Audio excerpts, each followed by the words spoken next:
Hey everybody, how's it going? This is Big Lair here.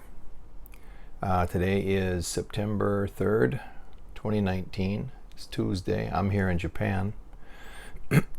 Maybe you notice I look a little hot.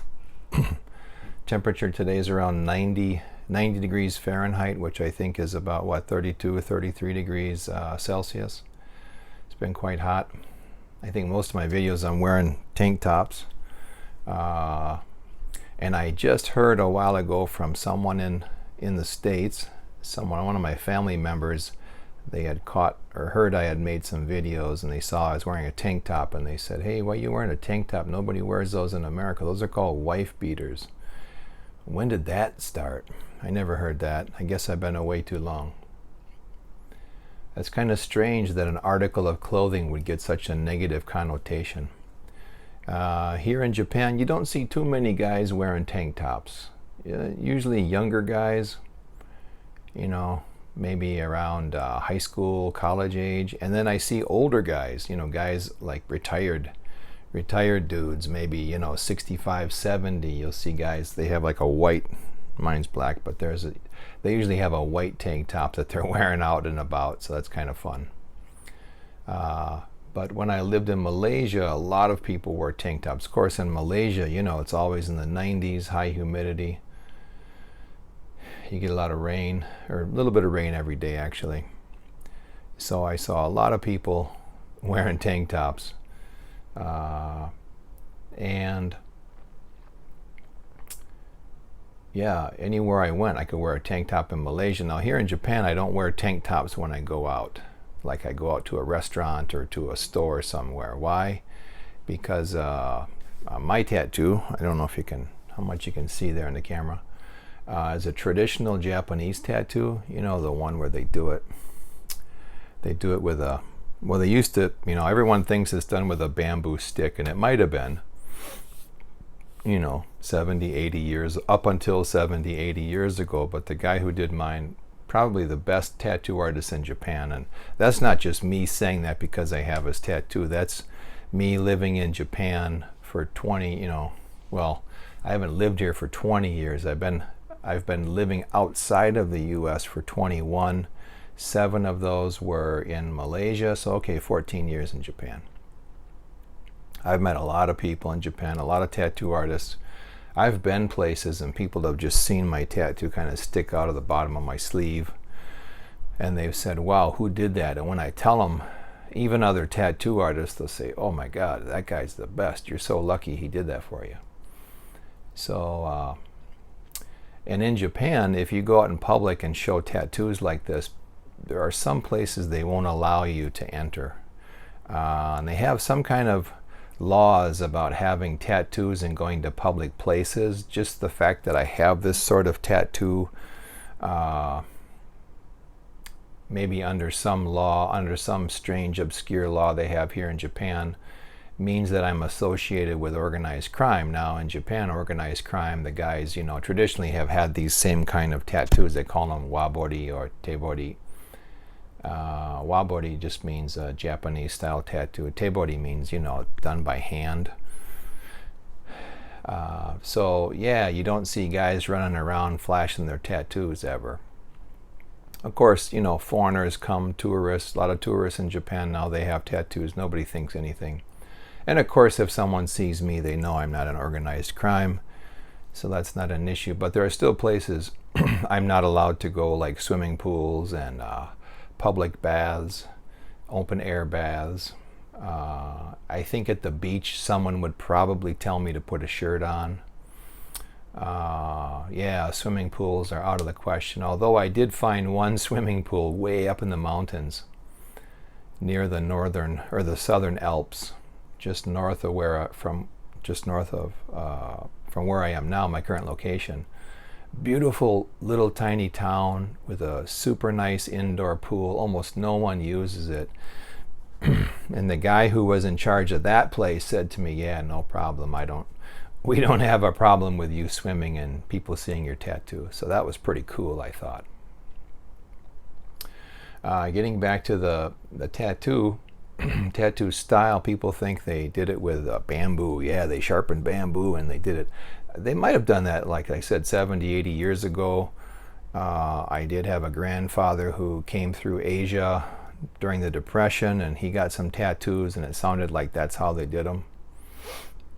But the guy who did mine, he had a stainless steel rod, and then on the one end he had 42 needles, and he had them layered like 14, and they were staggered, right? So there were 3 layers of, each row had 14 needles, and they were staggered a little bit, right? So the one stuck out more than the next one, and it went like that. And due to that staggering, the way, however, he decided to turn his tattooing tool, he could hit you with all 42, or he could just, angle it up and hit you with 28, or he could turn it around and hit you with just 14.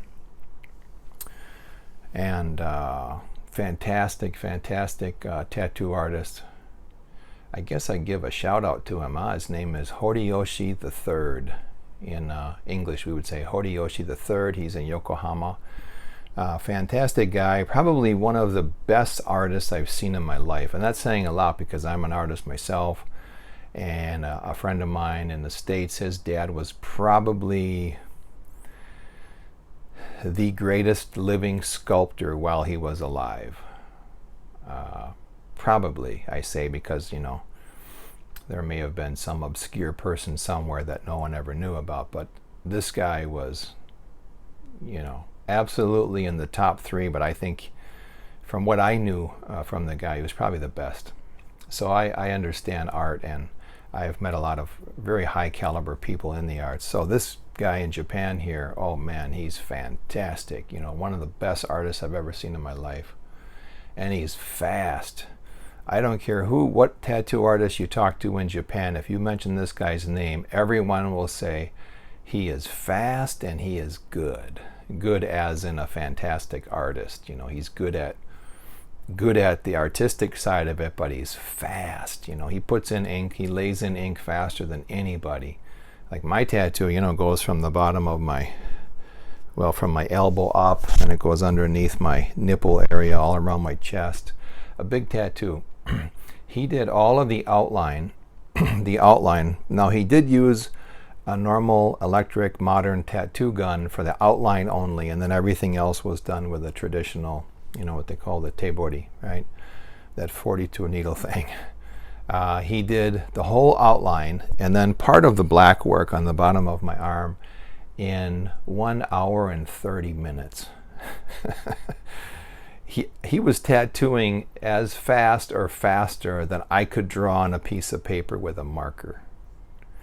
And so he wasn't just doing it like, if I had to just like, super fast, but he was accurate, making accurate, beautiful, high quality lines besides being so fast. So that's one of the reasons he's considered the best in Japan.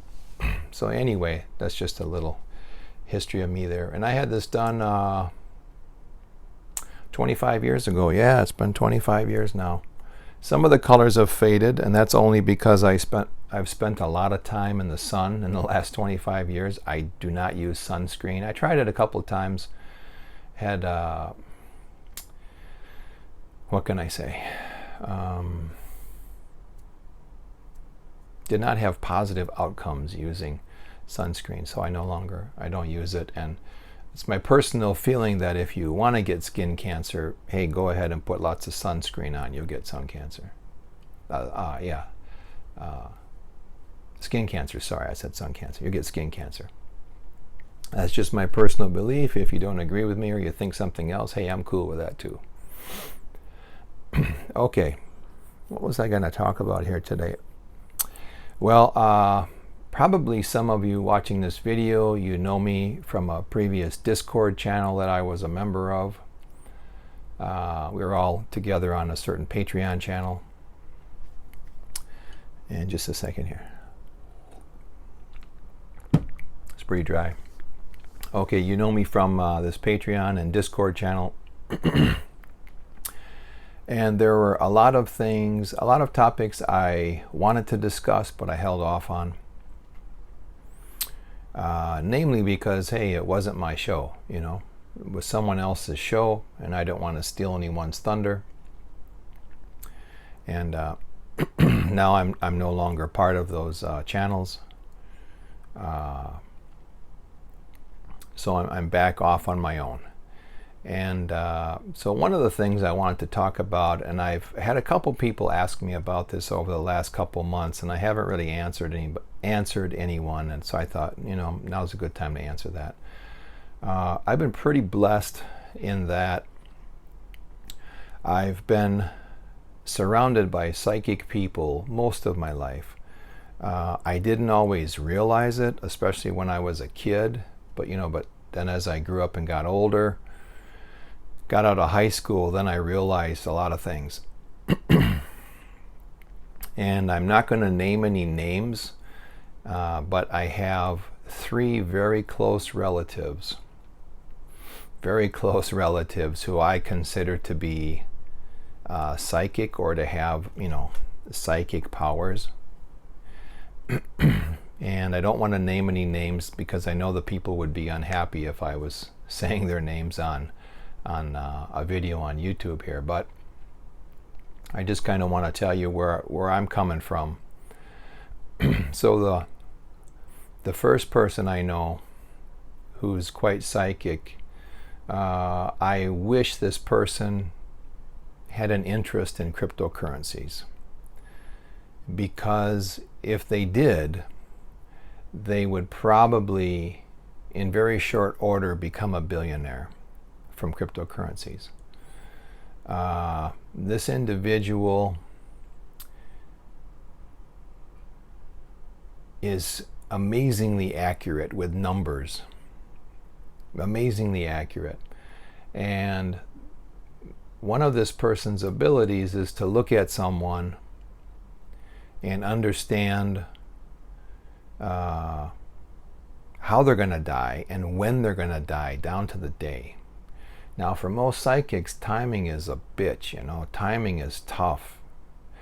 And why is that? Well, because if you're dealing, when you're working in the psychic realm, you're dealing with these entities, on the other side. They're not here with us. They're in the, I like to call it the unseen world.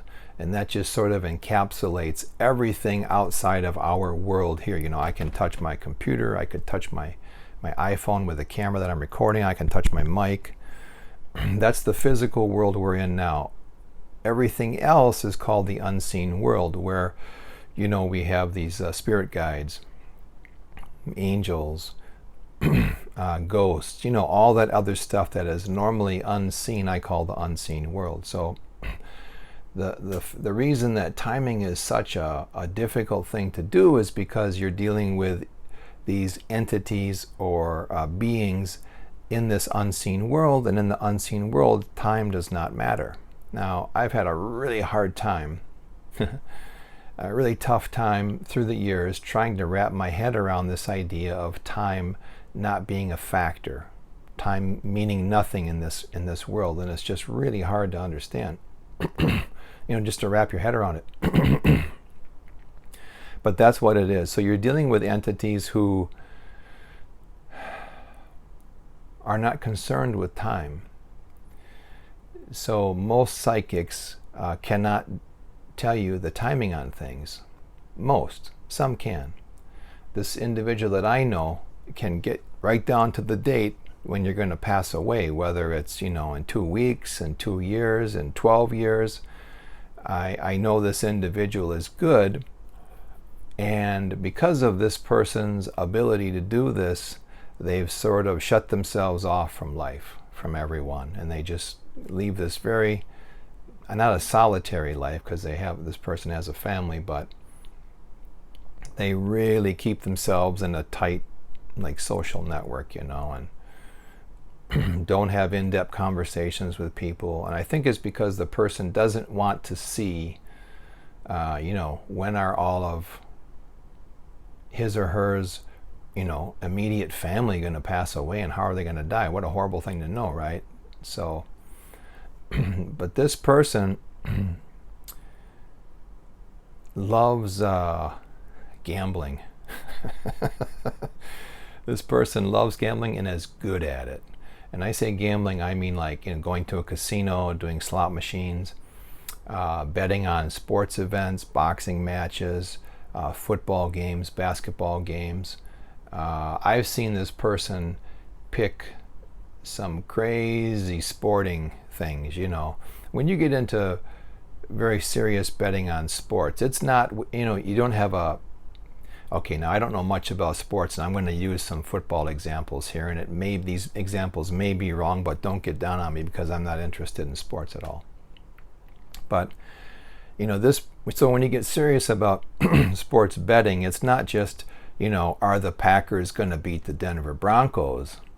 It gets to be, well, will the total score of the game be over 54 or under 54? Will the winning team's quarterback throw 5 or more touchdown passes or 5 or less touchdown passes? Will the losing team's running back run for 200 yards, over 200 yards or less 200 yards? So there's all these incredible variables that you can bet on. And as you take these variables and stick them together and make a single bet, the amount of money you win increases exponentially, right? There's some kind of formula there. And this individual that I know was so good, and I say was because the person has kind of stopped doing it, right? Maybe because of attracting too much attention to him or herself, but this person was so good at it and used, like some bookies in, like a place where you can, individuals you can place bets with, used a number of bookies in Las Vegas and was so successful, these bookies would call this person I know asking for advice. They even offered this person a job, You move to Vegas, whatever you want, it's yours. And the person got a little nervous from all that attention and stopped betting. So I know that person, if that person got into cryptocurrencies, man, there's no doubt in my mind the person would quickly become a billionaire because they would know what trades to make, sell at this price, buy at this price. Because I've seen this person gambling, as far as sports goes, and I've been in a casino with this person before where they have walked, I'm not a guy who goes to casinos and gambles. It's just not interesting for me. But I went, and the person gave me some money and said, hey, just go do the nickel slots, that you put a nickel in and you pull the lever, right? Just do that. I'm going to go over here and win some money, and then we'll eat dinner, and then we'll go buy some. Let's see, what was it? I think this is when my first son, my wife was pregnant with my first son, so a number of years ago. And the person said, they said to me, hey, let's go get you some, we'll buy you some stuff for your son, your newborn son.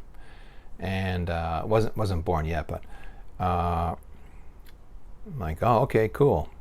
And then the person said, well, we'll go to the casino. I'll win some money, we'll have lunch, and then with the money I won, you'll be able to buy whatever you want. Now, I think for most people listening to this video, you hear that and go, well, that's crazy. That's pretty confident to make that statement. But I knew this person.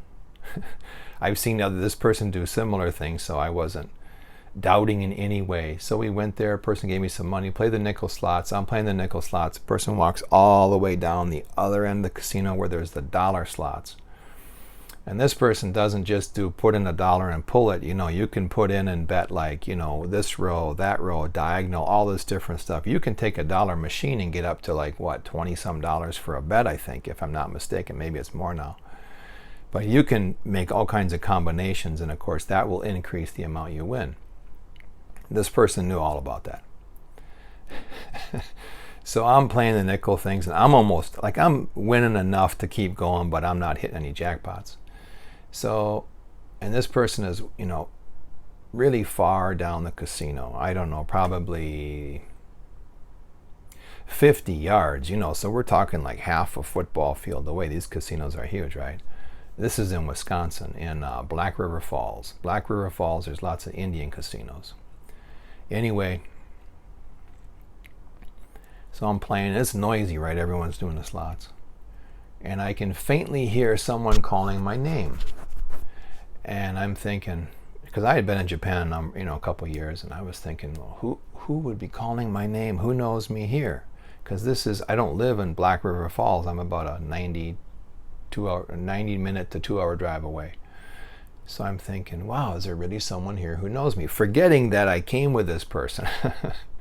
So I'm looking around, and then I look down, and the person is waving me to come, and I can see there's like one of those red flashing lights on top of the slot machine, which denotes that, hey, this person just won a jackpot. So, oh my God, yeah, that's right. I came with this person for that reason. So I cash out my little bit of nickels that I still had in the machine, and I start walking down to meet this person.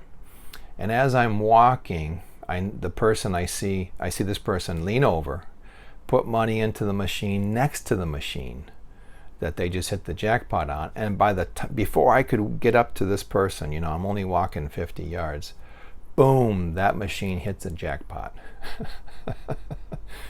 So when you hit a jackpot, of course, the workers come over, they check how much you won, and then they just start handing you $100 bills. They're just paying out, right? So trying to think of how much this person won. And thinking back here.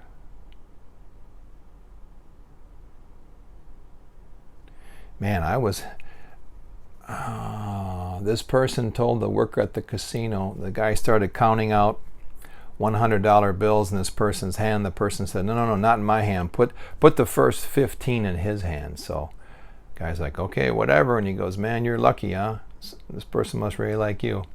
So the guy counted off $1,500 in my hand, and then he put the rest, I think the rest was maybe $1,200 or $1,300 in this other person's hand, my relative's hand. And then we went to the restaurant, ate lunch, and then, of course, I got $1,500 now. Went and bought all kinds of baby stuff. So that's the kind of person. That's one of my close relatives. Okay, second person is an individual who I jokingly tell this person they have superpowers. Superpowers as in like Superman or Aquaman or Green Lantern, something like that. Like not normal human powers, because this person is able to, they have two superpowers, two main ones. The first one is this person knows what you're thinking. You'll start a sentence and this person will finish it for you. I've seen it done numerous times. And I've joked with this person about it, and the person told me that not only is he or she able to finish sentences, but he or she pretty much knows what anyone in the room is thinking at all times. And for that reason, the person is able to move conversations this way and that way at whim. That's the first superpower. That's pretty awesome. The second superpower, hopefully this person won't get upset with me talking about this, is an amazing one.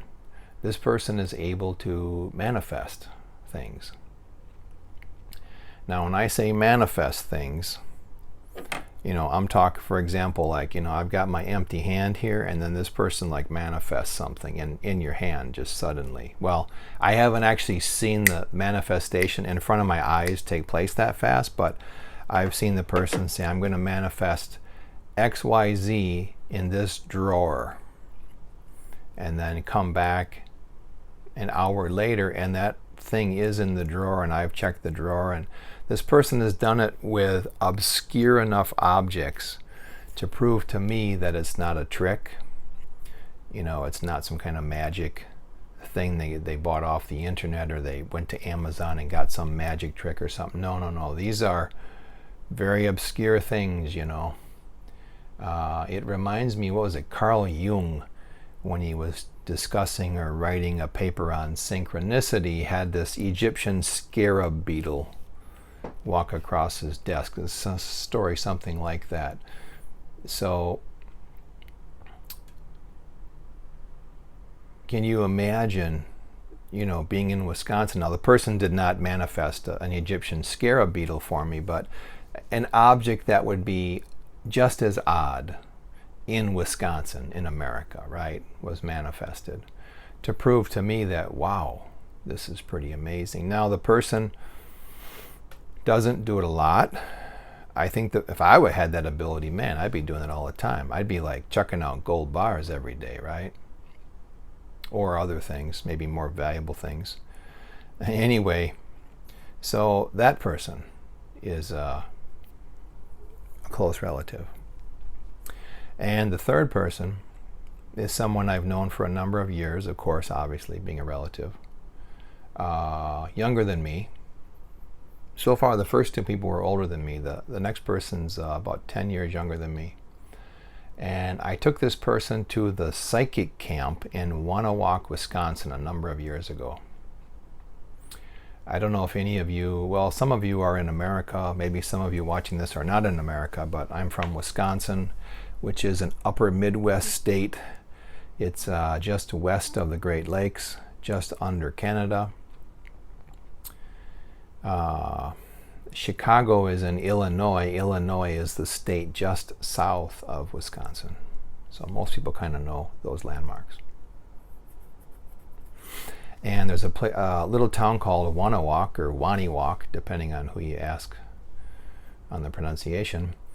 And as far as I know, no, I haven't been to America, and I haven't been to this camp for, I don't know, maybe 6-7 years now. So I don't know if it's still going, but it was. I know it's gone for a long time, right? And it's a camp where psychics come from around the states and sometimes from other countries. And I believe there's a process to choose these psychics to make sure they're real. You know, they really have abilities. And then they come there and they stay in these small cabins, and then you can go there and sign up to get a reading with these people. And I've been there numerous times. And I've met a lot of amazing psychics there, very nice people. Very, you know, high-level psychics, in my opinion. And so I took this person there because they didn't know anything about it. They're a little intrigued, a little nervous about it. And a lot of people are nervous about psychic things if they don't know much about it. So I took this person there, and they asked me if I could sit in with them on the reading. And, you know, most psychics aren't too keen with that, but the psychic that this person saw said, "Oh, I understand, no problem." So I was there when the reading was done, and the person doing the reading said, you know, "Oh my God, you're actually, in past lives, you've been very psychic, and in this life, when you hit around the age of 40, it's gonna kick back in. You're gonna get these abilities back, and then they'll be of great use to you. But until you're 40, you won't need them, and you'll live a very quiet, happy life." Well, not that you won't live a happy life after having the abilities, but that's just what the person said. You know, you'll have a quiet, happy life, you go about your business, and then you hit 40, and then you'll start to get these abilities back that you've had in previous lives. So when I was there with that person, I think they were, I can't remember now exactly. I don't want to give the wrong age, but I know the person now is a little over 40. I've kept in touch with this person, obviously, as a relative. And I recently was having a conversation with this person about some of the psychics I've met in the last 6 months. And I was saying to this person, I I'm going to describe someone to you. I'm not going to tell you their name. I'm just going to describe this situation as I see it, and then you tell me what you think. Because this person has been telling me recently that, hey, remember that time we went to Wani Walk? Yeah. Person told me I get these abilities back. Yeah. Well, I think they're coming back. Cool. So I'm kind of helping this person out. Remember, maybe, I don't know if remember is the best word, but I'm helping this person get familiar with their abilities again, kind of testing them out in certain ways. It's been real fun. So anyway, I say to this person, I've met a couple of psychics the last 6 months, and there's one person I'm a little worried about. I've noticed the person has changed. Doesn't seem like the same person that I met originally. What else can I say? Yeah. So that's the basic gist of the whole thing. It's this person I met. The person I think is a good psychic, or was a good psychic. I don't know which way I should say it. Was a good psychic, but they've changed. There is a definite change in their abilities, and I feel like the information they've been giving recently is not accurate. Now, I've looked into the situation from a psychic standpoint. I've talked to my spirit guides about it, and because I don't think the person is intentionally doing it, I don't think they woke up one day and said, okay, now I'm going to start feeding people crap. I'm not going to tell them what I see from a psychic standpoint. So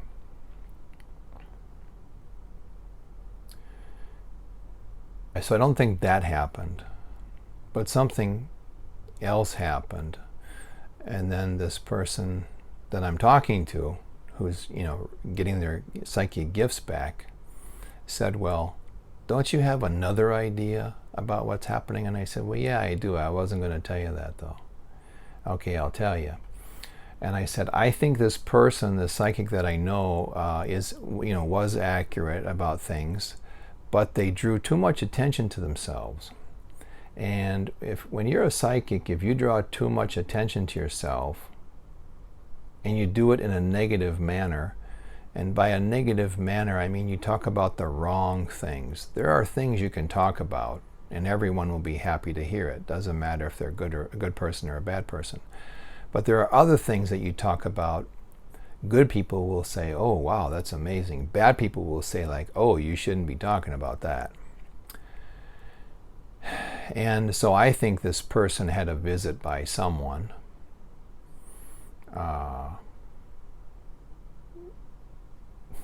They had a visit by someone who basically said, we don't want you to do this. If you do, there's going to be problems. But if you continue to talk about this other stuff and kind of lead people astray, we're cool with that. We're fine with that. And depending on the situation, it could be simply, you can't talk about X, Y, Z, but everything else is fine. Or they could say, you can't talk about X, Y, Z. Oops, sorry, I hit my mic here. You can't talk about X, Y, Z, and you will talk about A, B, C, which is their agenda. Because they want you to, they want to take away your credibility is what they want to do. So I'm kind of leaning towards that. That's what happened to this person. They were paid a visit by someone who said, hey, you got to stop doing what you're doing. Otherwise, we'll make things uncomfortable for you. And this person already has some uncomfortable things in their life that are taking them away from their focus on psychic things. And there are other issues in this person's life that I won't go into because, just because I saw what's going on in someone's life doesn't mean I should tell everybody, right? So some things are personal. But anyway, what I really want to say is, so I'm telling this person I know. And she said, yeah, that's exactly it. I can see this person was visited by someone. Now, I'm not able to understand, were they visited by someone in person and this happened, or were they visited psychically by someone? I'm leaning towards they were visited by someone physically. And that's just my opinion from a psychic standpoint, and this other person I know thought absolutely that is what happened. So that was interesting. This third person in my life, a close relative, is now developing these psychic abilities. So it's fun. And so I've had these three people in my life, and through the years I've met this person and that person, lots of other psychics. I've been involved in several groups with psychics. And the first group, why did I leave that group? That was a good group. A lot of interesting people. Oh, I moved. Yeah, I moved to Hawaii. That's why. When I was in Hawaii, I did not meet any psychics at all. But Hawaii was a fantastic place to live. Oahu, I was on Oahu Island. Then I came to Japan, and I have not met any psychics in Japan. I did meet the leader of a cult.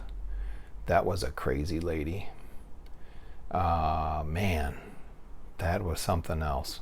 To see a cult like up front and close, and have acquaintances who are like deep into this cult was a little strange to watch, because people don't realize that they're sucked into this thing, and they believe whatever this person says.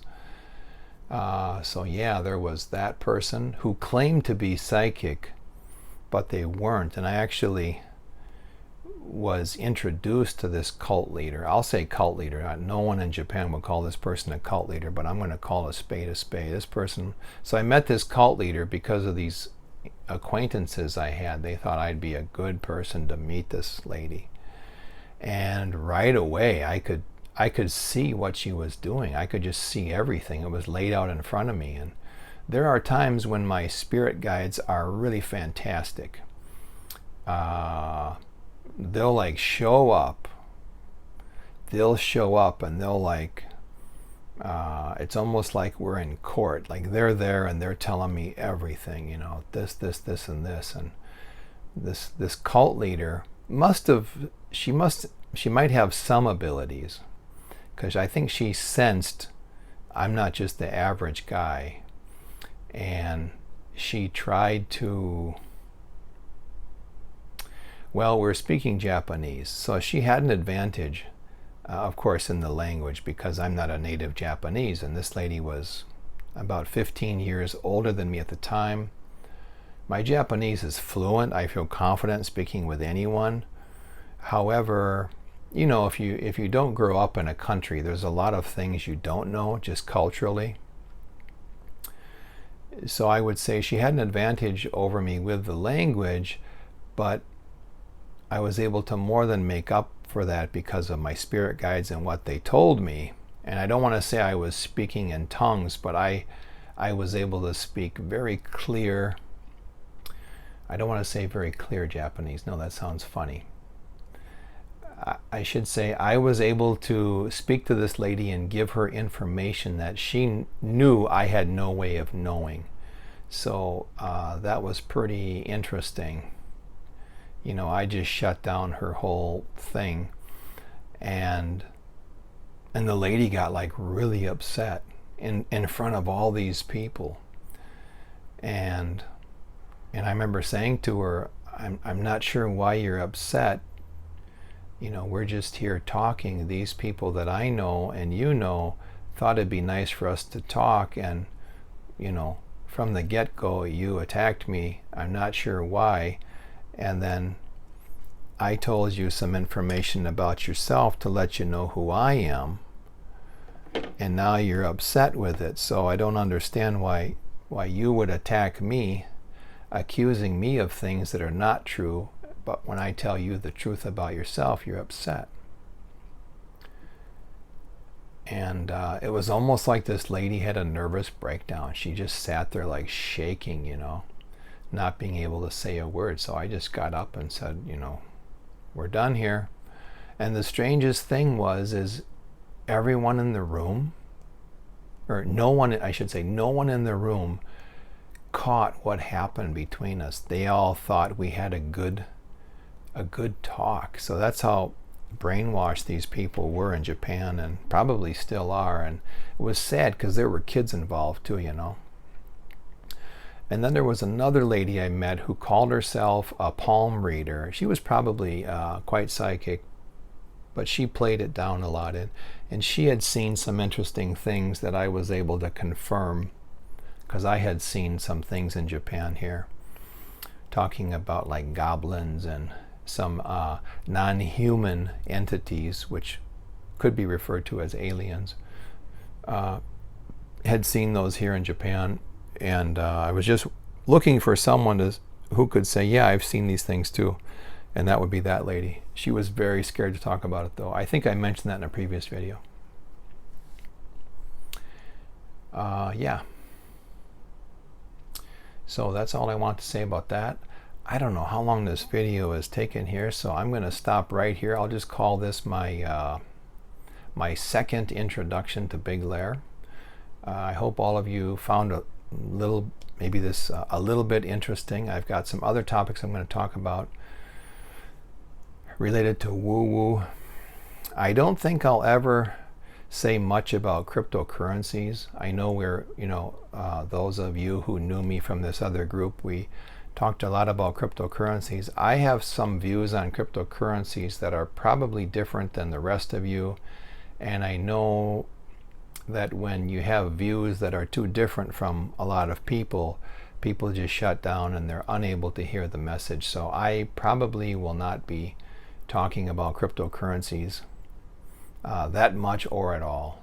I'll just keep it to woo-woo topics, psychic related topics, and then there's some other world events that I think would be nice to bring up. There's a lot of stuff in the news about Asia, and in the past when I've seen people discuss this, I haven't said much about it, but people are getting the wrong information. You know, what people think about Japan and how Japan really is not how Japan really is. There's, for an example, and same with Malaysia. When I lived there, I learned a lot of things about it, and I get a lot of really good information from some of the people I work with in my job. So I find out a lot of first-hand information about Taiwan, Hong Kong, mainland China, and South Korea. And sometimes like Indochina would be like Vietnam, Laos, Cambodia. So I get a lot of first-hand information about Asia, what's going on, just because of, like I said, the people I deal with and their jobs are connected with those countries. So if I see a story in the news and I think it's not being represented accurately, I'll mention it to everyone and just give you my take on what it is. Okay. Thanks for listening. You guys take care and have a great day.